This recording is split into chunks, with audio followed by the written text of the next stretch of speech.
అన్న యాంగిల్లో కొంత చర్చలు జరుగుతున్నాయి.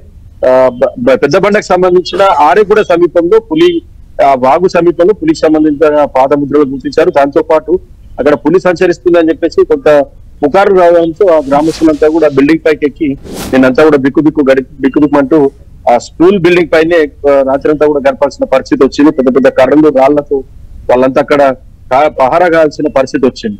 సేమ్ టైం ఇటుకల పహాడికి 4 కిలోమీటర్ల అవతల మహారాష్ట్ర వైపు అమృత్ కూడా అని ఉంటుంది. అమృత్ కూడా సమీపంలో కూడా ఒక పశువుపై పెద్ద పులి దాడి చేసింది. సో ఇదే పెద్ద పులి అయి ఉంటుందా లేదా ఈ రెండు వేరు ఘటనలో వేరు పులి అన్న దానిపైన ఇంకా క్లారిటీ లేదు. సో ఇక్కడ మనుషులపై దాడి చేస్తున్న పెద్ద పులికి సంబంధించిన పాదముద్రలు కానీ దానికి సంబంధించిన డీటెయిల్స్ అన్ని కూడా మహారాష్ట్రకు సంబంధించిన అధికారులకు పంపించారు. అక్కడ ఉన్న అధికారులు టాలీ చేస్తున్నారు.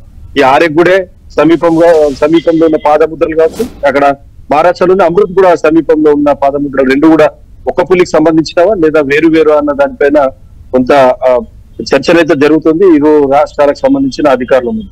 సో గత 3-4 రోజులైంది పెద్ద పులి మనుషులపైన ఒక మహిళను హతమార్చింది, మరో వ్యక్తి పైన దాడి చేసి గాయపరిచింది. ఆయన ఇంకా ఆసుపత్రిలోనే చికిత్స పొందుతున్న పరిస్థితి ఉంది. సో వరుసగా పశువులపై కూడా దాడి చేస్తుంది. ఈ పులిని ట్రాక్ చేయడంలో అటవీ శాఖ సిబ్బంది పూర్తి స్థాయిలో విఫలమయ్యారని చెప్పుకోవచ్చు. ఫలానా ప్లేస్ లో ఈ పులి ఉంది అని చెప్పడానికి పర్టికులర్ గా ఇలాంటి ఆధారాలు కూడా ఫారెస్ట్ సంబంధించిన అధికారుల దగ్గర లేవు.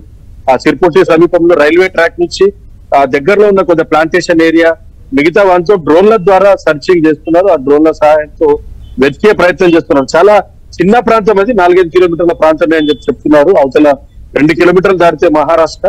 సో ప్రాంతం అంతా కూడా జరిగిన ఇప్పటి వరకు పులి ప్రేమ్ సాగర్ ఇప్పటికే సెర్చ్ ఆపరేషన్ కూడా కొనసాగుతుందని మీరు చెప్తున్నారు. అంటే వాళ్ళకి అంటే అటవీ శాఖ అధికారులకి క్లారిటీ లేదు, పెద్ద పులి రెండున్నాయా ఎక్కడుందనే దానిపైన క్లారిటీ లేదు. అక్కడ స్థానికులతో మాట్లాడుతున్న సందర్భాన్ని కూడా మనం చూసాం. వాళ్ళకి మాస్కులు కూడా ఇస్తున్నారు. ఎలాంటి జాగ్రత్తలు చెప్తున్నారు అసలు? రైట్, వాస్తవానికి ఇటుకల పహాడ్ సంబంధించి సమీపంలో ఉన్న అడవిలో ఇప్పటికే 2 పెద్ద పులు ఉన్నాయి. ఒక మేల్ ఒక ఫిమేల్ టైగర్స్ చాలా రోజుల నుంచి అక్కడ నివాసం ఏర్పరచుకున్నాయి. ఈ వరుసగా మనుషులపై దాడి చేసే పులి కూడా ఆ ఇటుకల పహాడ్ సంబంధించిన అడవి ప్రాంతంలోకి ప్రవేశించింది. ప్రస్తుతం మనకున్న సమాచారం ప్రకారం ఇటుకల పహాడ్లోనే దాదాపు 3 పులులు సంచరిస్తున్నాయి. దాంతో పాటు పెంచికల్ పహాడ్ కావచ్చు, అవతల మహారాష్ట్ర వైపు కూడా 1-2 పులులు సంచరిస్తూ సరిహద్దు ప్రాంతంలో ఇదంతా కూడా అలజడి రేగిన నేపథ్యం ఉంది. సో దీనికి కొంత తక్షణ సహాయం కింద తక్షణంగా ఇమీడియట్ యాక్షన్ కింద కొంత మాస్కులు పంపిణీ చేశారు. గత 2-3 రోజుల నుంచి ఏ వైపు నుంచి పులి సంచరించే ప్రదేశాలను ఆ గ్రామాలను గుర్తించి 15-20 గ్రామాల ప్రజలకి వెనుక సైడ్ తలకి పెట్టుకోవడానికి ఫేస్ మాస్కులను పంపిణీ చేశారు. ఒకవేళ పులి వెనుక నుంచి వస్తే మనిషి తనను వాచ్ చేస్తున్నాడు, తనని చూస్తున్నాడు అన్న నేపథ్యంలో పులి వేరే దారి నుంచి వెళ్లిపోయే అవకాశం ఉంటుంది. నేరుగా మనిషిపై అటాక్ చేసే అవకాశం ఉండదు. సో అది ఒక్కటి కొంత ఒక ఉపశమనంగా మనం భావించవచ్చు. గతంలో కూడా పులులు దాడి చేసిన సందర్భంలో మనుషుల పైన ఇలాంటి చర్యలే చేపట్టారు. సో ప్రస్తుతం పత్తి చేన్లలో ఫుల్ గా పత్తి ఉంది. పత్తి ఏరడానికి ఎవరు కూడా ముందుకు రావట్లేదు. వ్యవసాయ కూలీలు రైతులంతా కూడా భయాందోళనకు గురవుతున్న పరిస్థితుల్లో కొంత ఇవి అటవీ శాఖకు సంబంధించిన సిబ్బంది అధికారులంతా కూడా మైకుల ద్వారా కొంత ప్రచారం చేస్తున్నారు, కొంత డప్పు చాటింపులు చేస్తున్నారు. అటవీ ప్రాంతంలో సమీపంలో ఉన్న పంట చేనులో కొద్దిగా పత్తి ఏరుతున్న వాళ్ళకి ఎస్కాట్ గా 20 మంది ఉంటే వారికి ఎస్కాట్ గా ఒక 4-5 కర్రలతో రాళ్లతో నిలబడి ఉంటున్నారు. సో కొంతవరకు మాత్రం వ్యవసాయ పనులు అక్కడక్కడ జరుగుతున్నప్పటికీ కూడా చాలా భయాందోళనలు ఉన్నారు. ఎక్కడి నుంచి పులి వెనుక భాగం నుంచి వచ్చి దాడి చేస్తున్నారు.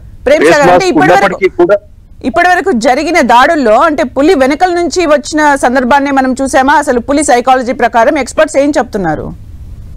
రైట్, ఖచ్చితంగా పులి వెనుక నుంచి మాత్రమే అటాక్ చేస్తుంది. వెనుక నుంచి అటాక్ చేసే స్థాయిలో కూడా పర్టికులర్ గా అది పశువు రూపంలో ఉన్న వ్యక్తులు మాత్రమే కొంత టార్గెట్ చేస్తుంది. నిలబడిన వ్యక్తుల కంటే కూడా మోకాలపై కూర్చొని లేదా వంగి ఉండి ఏదైనా పనులు చేసుకుంటున్న వ్యక్తులను మాత్రమే కొంత పులి టార్గెట్ చేస్తుంది. అది కూడా వెనుక నుంచి మాత్రమే నేరుగా దూర ప్రాంతం నుంచి ఒక 10 ఫీట్ల నుంచి దూకి ఈ మెడ భాగంలోనే ఖచ్చితంగా అటాక్ చేస్తుంది అన్నది ఎక్స్పర్ట్ చెప్తున్నారు.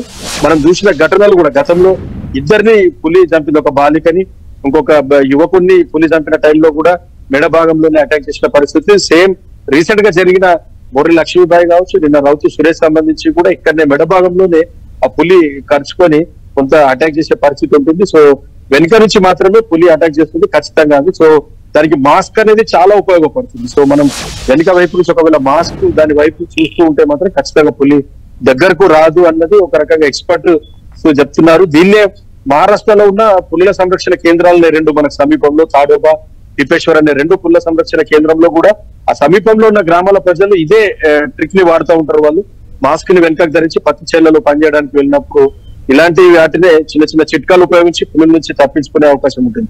సో ఇప్పటికీ మించిపోయింది లేదు. ఆ తాడుతో తిప్పేశ్వర్ పులుల అభయారణ్యం సంబంధించి అక్కడ ఎక్స్పర్ట్స్ ని పిలిపించి వారి ద్వారా ఈ పులిని ట్రాక్ చేయాలని చెప్తున్నారు. గతంలో కూడా ఇలాగే ఈ సిర్పుర్టి నియోజకవర్గానికి సంబంధించిన ఫారెస్ట్ అధికారులకు పులి చిక్కకపోతే మహారాష్ట్ర నుంచి కొంత ఎక్స్పర్ట్ ని పిలిపించారు.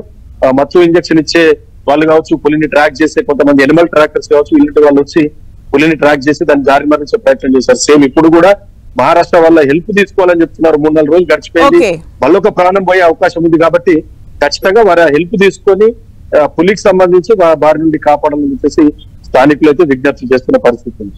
Thank you Prem Sagar for the updates.